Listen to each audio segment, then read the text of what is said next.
NIAMKHIATNA GANAN KUANG SUM KISIAL NAUNGEK VAPIANI.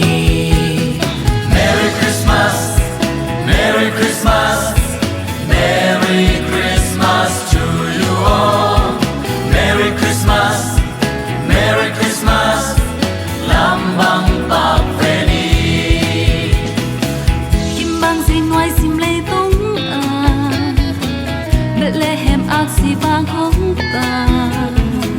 VANTUNG MITE ZAILA SAKNA Bun kem tự xe linh kít chong hi.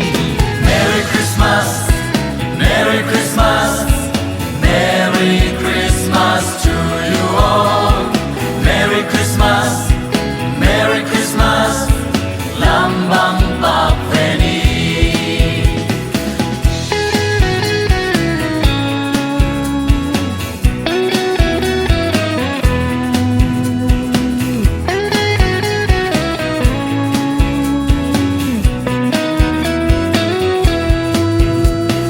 Merry Christmas, Merry Christmas, Merry Christmas to you all.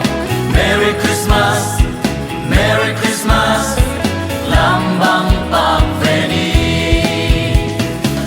Hong pai unu len nau te o ei te to PASIAN hong om kho Emmanuel chin kít câu ni.